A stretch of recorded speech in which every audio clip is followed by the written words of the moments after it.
Thank you, everyone. Welcome to Topic Stage 3. My name is Anna McDougall. I'm your moderator this afternoon, Director, Product and Engineering from Axel Springer National Media and Tech. And it is my pleasure to be able to welcome today Bartosz Pietrucha.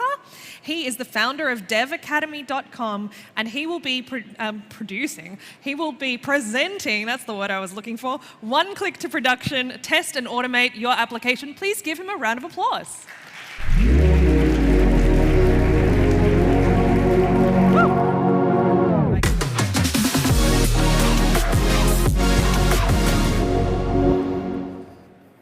Welcome, everyone. Today I would like to present to you a nice approach that I find interesting for us, software developers, one-click deployment, test, and automate like a pro. I used to show this slide at the very beginning of my presentations before the pandemic, but then I realized that nobody cares about master degree or 10 years of experience, so I decided to buy extremely overpriced domain where you can find every link to my social media and so on, so I want to make it quick. So let's assume that it's Friday evening and you make a decision, should you deploy this brand new feature to the production or rather cancel because you are scared of that many times doing it, and you just decide, I will go for it. And what may happen is sometimes like that. You have to run away because the production is fading apart. By the way, who have seen the new Maverick movie with Tom Cruise? Only 2 people? What's wrong with you guys? It's awesome, really. Tom Cruise is awesome actor, and I really appreciate if you check the new Maverick. So in order to avoid these situations, let's try to formulate a process that will help us, developers, streamline a secure, safe, quality pipeline to deploy into production. And I have a small demo. I know I'm really brave, because in the morning I had heard that there were some issues with the demo. But if you open this bit.ly FDA demo, you will see some application with a symbolic bug. Let's assume that you see that there is a small bug in the place where this arrow shows. And let me show if you can see it. And what I will try to do is live commit a fix and run the pipeline, and in about 20 minutes, the bug should disappear. And what happens? No, there is no developer clicking through it. There is an automation pipeline really happening on GitHub Actions that is going to check all the things, quality-related and tests, and fix the bug. So let me know if you can see this application and log in with these credentials. Who have seen? Just at least one person that, cool. So now, let's go to my Visual Studio. And we are so lucky that we found the bug. You see the bug. And let's fix it. It's really hard here. I'm saving. Git commit.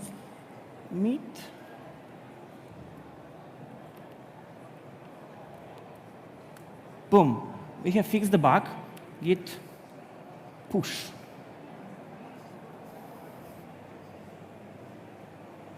Now, my CI/CD pipeline received a new commit. We can see this here. It just happened now.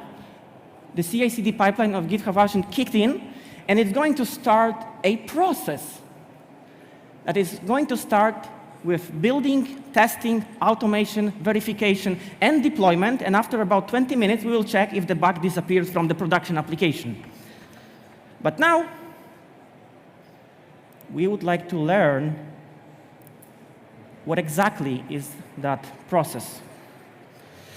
This is a very important moment. I know that demo effects is all around my back, so let's make sure that this will work this time, not in the morning issues like that. So I had just committed a pull request, not pull request, technically it was just a commit, which will be automated. And what we have there to make this happen, right? So we will use a bunch of tools from Jest, Cypress, JSON Server, ArcUnit, and the examples are going to be using JavaScript and TypeScript, but when I was at the university, the most important skill I've learned is the way of abstract thinking in software engineering, apart from the fact that you really can drink 10 beers during one party and wake up in the same city, but this was just students' time. So the process is basically adjustable to any web-based technology. You use Python, TypeScript, Ruby. We will have several steps that will make sure that our deployment to production is going to be as safe as possible. Of course, it depends on the system. And every each of those steps can be, written a book about, but I will be trying to pick some nice knowledge pills that would help you visualize and implement this process. We'll start simple with unit tests. Unit test is the most fundamental test that we want to have because they are very fast. They verify a single unit of behavior, and they are isolated, so we can run them parallelly. So a simple approach. I hope that we are all on the same stage, that once you test a function, you prepare your prerequisites, then you run the function, and then you verify. Very simple, but it's just the foundation. But what about a call to the database? You probably don't want to have it because it is an external dependency, which probably breaks the idea of isolation. So what you do, you are going to use a test double to mimic the behavior. So in case of data flowing into the tested unit, you would use a stub to just simulate the incoming data, but if you want to verify the output, you are going to use mock. So how can we do that? We prepare the data, we write a mock. For example, in this case, we have a database or repository that provides us with a fake user, and then put, usually in the constructor, because this is a very neat way to provide dependencies to your classes via constructors, because then you can exchange it into the mocks or stubs. Then you use your function to test. In this case, I'm supposed to fail this test because I provided the wrong data, and then I can expect that something is wrong. What happens if you have blown setup? Maybe you can use factory method. What happens if you have very sophisticated assertions abstracted away to assert object? How about mocks? We just verified the example with the incoming data, but sometimes we need to call a framework and verify it. Again, not so good because we don't want to touch framework. So what we're going to do is going to use mocks. In my example, I'm using Jest, but I believe a lot of testing frameworks provide you with mocking functionality. So I put a function which I have no control over. I put it into the dependencies that I know that my unit requires. Then I call my function and just verify their interaction. Because there are basically three possible ways you can write unit tests. Output-based, when you verify a function.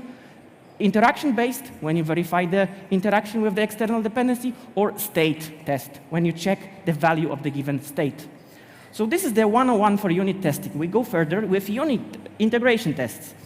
We take the piece and check if they can fulfill some unit of behavior. But what about connection to the database? Can we really establish a connection to the database? By the way, this is from a very interesting book, Unit Testing Principles from Vladimir Kornikov, which I encourage you to check. And then higher level tests will be our system end-to-end test later on. But how about those integration tests? We have a bunch of unit tests which cover a lot. They are fast, they are maintainable, but they are lacking very important feature. Because the higher you are, of course, you are going to be slower, but we have to have more robust defect protection. Because the higher you are, the more resilience your tests have. They are more close to the real use cases of the user features. And of course, they have better resistance to refactoring, because if you can just mess around on the low-level stuff, as soon as you have the same functionality, your test probably persists. And one more remark. One may argue that those two kinds of tests are different, but I would say that end-to-end tests, which integrate more stuff, are just a subset of unit tests. So how can we write, realistically, this kind of integration test on web application? You want to test this integration, that your client can really call your API. There are a bunch of different ways you can do this. You can just use a unit test and just isolate your connection, but you will just have a unit test. What you would like to do is really connect to that external dependency. But you may do this without even touching your network layer intercepting your HTTP traffic. For example, with a very neat tool which is called mock service worker. It will just sit in between your client and your API, and your application would think that it connects to the network, but what happens is just using service worker to intercept and provide you with the fake data. What you would need to do, npm install mock service worker, then stop your endpoint, run your server with saying that this is going to listen at my local host, /API, and just call your API as if it was regular, internet TCP connection. And this would provide you with this fast way, because we will not have to go lower level of the stack. OSI, 7 layers, that you have a physical layer that your packets would need to go down. But sometimes you would like to use real HTTP traffic. So what do you need then? You need some fake API, maybe real API, but testing in production is really something that you want to do. Maybe you need stubbed API or sandboxed. Banks usually provide some sandbox API to verify the connection to the payment gateway that you can send the money in, and this is one of the ways. And in this case, we will really connect to that endpoint. And what if you don't have that privilege to use some sandboxed API? You build it on your own. And this is very simple with the tools, for example, like JSON server. You just provide your data model. I have a money management application, so I manage the budgets. I just throw away DB.JSON with my structure of the data, and using JSON server, I can interact with a fake server with get, put, delete, and this will really maintain a small endpoint with all the updates, and you can really check if your mapping is correct, if your HTTP verbs are correct, and so on. How to set this up? Run the mock server, draw a port. Why would you like to draw a port? Because you want to parallelize those tests on different ports, right? And then you can run them concurrently. Once you have it, you fake your API. In this case, we are using localhost, and then just call your API as if it was regular endpoint. When it comes to the database backend approaches, when you communicate server to server, nothing changes. You have the same possibilities, even if it's your server or a client. End-to-end test. We are kind of like in half of our time. So just a small note about end-to-end. What we did in the integration test, we want to stretch to cover entire system. We want to put something in, you want to call database, you want to make your use case process the things, and then you want to verify. This is so broad topic, especially if you tackle web-based stuff. I encourage you to check out one of my free courses that will take you 1 hour journey with Cypress and Jest, that you can see how you can automate. What happens actually also in this GitHub Actions is an automated Cypress implementation of the web application that clicks through and then verifies the use case on the web application. Architecture tests. So we have covered the basics. I hope that some of you already know what we have learned, but let's go even further. How can we verify architecture principles that we have in our application? And this is where things get interesting. Because you probably know that we have design patterns, we have architectural patterns, we care about architecture, I hope you do.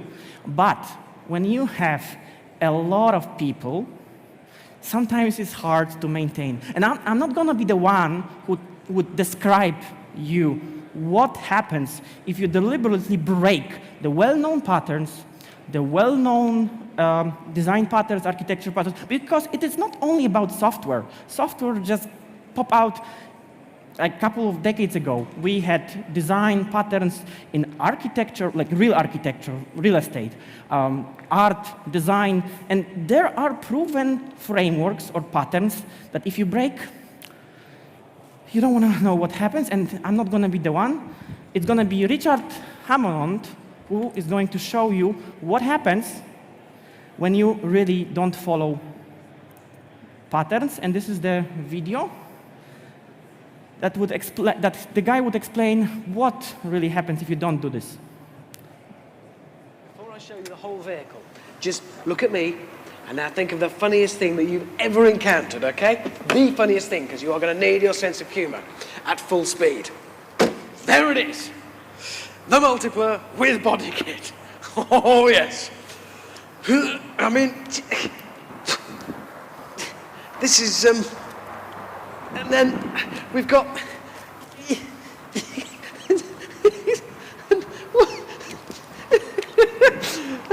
and along, look, what's,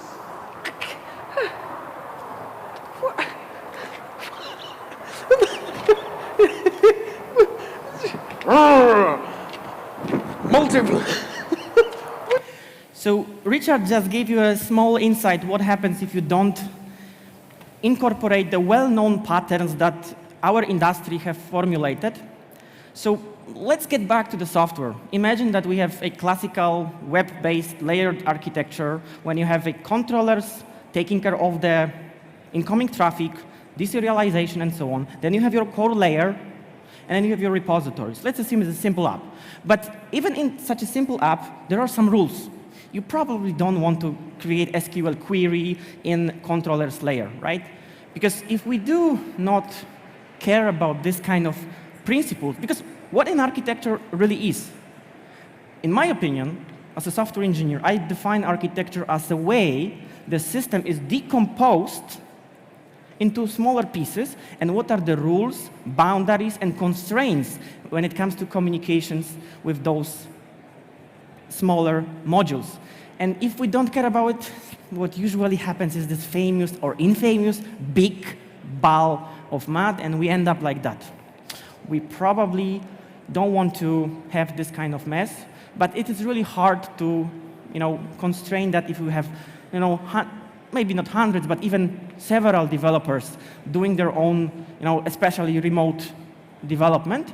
So what we can do, we can try to write a test, which would verify if we don't break our established architecture. I know it's a simplified approach, but there are tools, for example, TSArc, which is for TypeScript, but it all started with Java, that you can write a test. As long as you follow the naming convention, this test would fail if you write a controller which is supposed to do the HTTP thing, calling your API, totally neglecting, let's assume you have some service layer, validation layer, business layer, whatever, and if TypeScript compiler sees it builds, this fancy abstract syntax tree, and it knows that in your controller should not be any files imported matching API. So if you follow your naming conventions, of course we can have a guy which will have an API without API and suffix, right? But we cannot fix this. But at least you can have some kind of next layer of quality checks that this test would fail if this controller directly importing API lands in your code base. It all started with ArcUnit because Java was the first language that provided us with this library because there's tons of reflection, right? We know that Java provides metadata and so on and so forth. Then, when we had JavaScript, it was not that possible. But TypeScript, which provides a lot on top of pure JavaScript with all the metadata, types, and so on, we can use it for the benefit of checking all those things around. For .NET, Java, and PHP, you can check out similar solutions. And it's not only about the dependencies. You can do much more than that. You can check for the cycles. You can define your own rules that fit exactly to your architecture so that you can maintain what you set up at the beginning, because at the beginning it's very easy, but if you have several developers, time goes by, you forgot about this, and then things like that happen. Okay, we are much closer to our final steps, which are currently executed on our GitHub actions. Hopefully, we can verify it later on if we can see the result on production. Of course, this is a production of a simplified application, but it shows the concept. So the next step, contract testing. And when I was talking with the guys behind the libraries implementing contract testing, and I tell them my first impressions that contract testing is basically integration testing with superpowers, they said, yeah, that's basically what we do. Because I'm in contact with the guys who are providing a very interesting solution that implements this kind of tests, and I will show you what they can provide you with. Let's assume that we have consumers and providers. And we are in the API first world when we connect stuff together. And usually we throw up a schema or WSDL, or how do you call this, Swagger. And it was fine if we have one customer and one provider. But what if you have multiple providers, distributed, working independently, and you have one single change? Maintaining the schema or that scale might be troublesome. What if we fine-tune and define not entire schema, but single interactions? So in a consumer-driven approach, you will come up with an interaction description that a request for the budget, assuming that we have a state of the provider, a server, that there are budgets for the given request that are accessible via GET query under this endpoint, we are supposed to receive this result. And this is happening from the consumer side. And then we can throw this JSON, distribute it among hundreds of customers, and then using packed framework, we can come up with the provider mock and automatically verify if our integration works. The same may happen on the other side, which is the server or provider side, where you would come up with consumer stub. And this can be as simple as then writing a test. It passes all the interactions. So assuming that we have a request, and then we point out to this contract. This is just a simplified approach because I don't use their packed broker, which is very neat because you can just show the broker which is managing and versioning all those contracts. You just say, let's verify that whatever we wanted is going to be fulfilled. And this is just a unit test written in Jest. Finally, we have covered a lot of quality checks, tests, and assurances in our application. We want to go further with automated static code analysis. And this will help us answer the questions, how much actually we have covered with the tests? Do we follow the same formatting rules? Can we catch obvious bugs or code smells? Can we even detect security risks? Because maybe we have hard-coded some secrets and we forgot to remove it before putting into the code base. And can we automate these checks? And what tools can we use for that? For example, code coverage. You want to make a picture? Go on. And then let's start with the simple thing, code coverage. Please don't tell me that you need 100% because not code is created equal, because code coverage is just an indication that shows which part of your code base was executed during the test suite. So I can just execute entire application and make assert true, which probably would not be any meaningful test. But you still want to control and maintain this metric in your system. So this is an Istanbul report that shows you which parts of your system were executed and what you probably missed. And you can check because this was not executed during your test suite. Another way, linting, which is the simplest form of static code analysis. I mean, this is not an obvious bug, but you may be so, focused on your deadlines that you write an if statement and you write such a thing. On the first, if you wouldn't have this underline red, probably you might have skipped that. But then you have a linter, ESLint for example, JavaScript or TypeScript that says, hey, you probably are missing something here because you are using a single equals mark, and our rule says, linting rule says, you should not allow assignment operators in the conditional statement. Of course, you may do this, but there is a high chance that it was a mistake.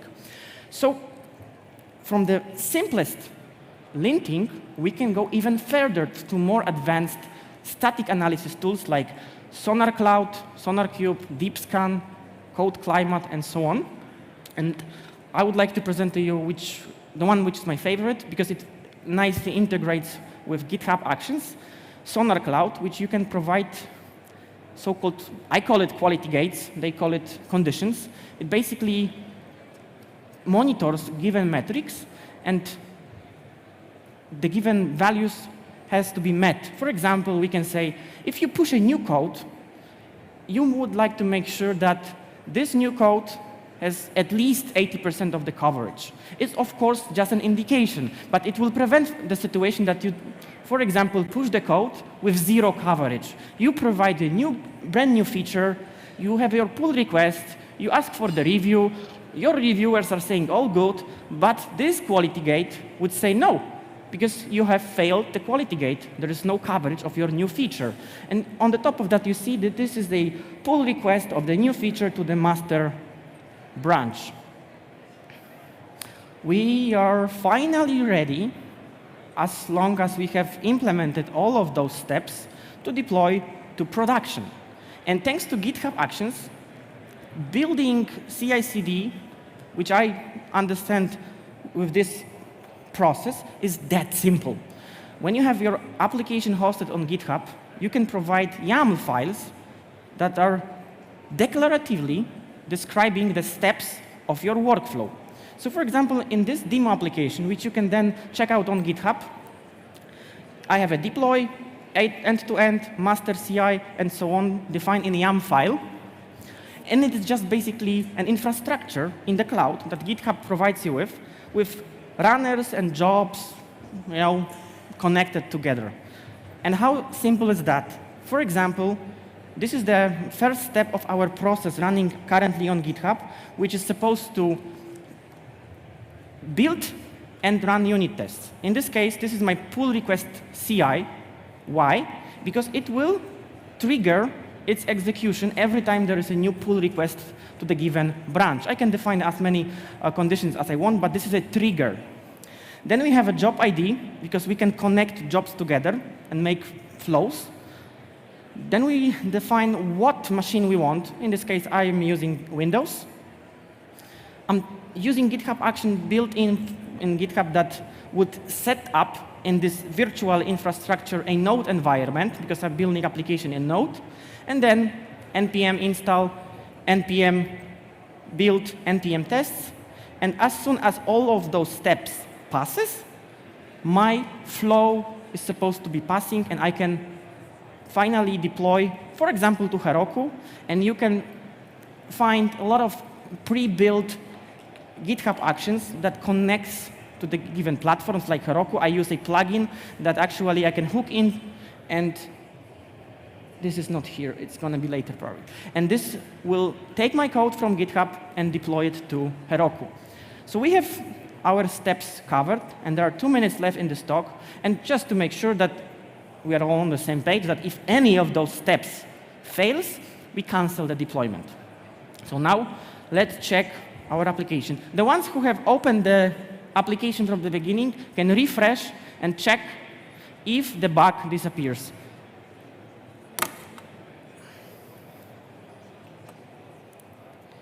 We have this bug here. Yes.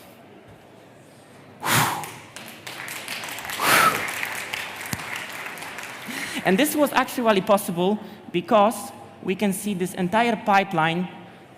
Once we pushed the commit, took entirely new environment, downloaded all the dependencies, ran unit tests, ran integration tests, ran all the other checks, and used the deployment feature to Heroku. So finally, we are 1 minute to the end. And coming back to the presentation.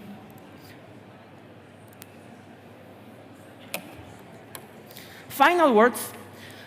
You can execute those steps parallelly to gain more speed, because not all of them are dependent on each other. And it depends on you, because it's very specific on your setup, on your project, how you structure your flows. But there is another question: when exactly run those checks? For example, unit tests, because they are fast, maybe on each pull request. Integration tests, which may be a little bit slower, maybe only on merge to master or main. End-to-end tests, which may be the longest ones, maybe only nightly batches. And this is always a trade-off between speed and reliability that is specific to your project needs. And the last 20 seconds of this presentation, I would like to invite you to Full Stack Testing Academy, which is a program that takes every single of the steps to the next level and teaches you via online bootcamp with me and our students worldwide, because it's an online program.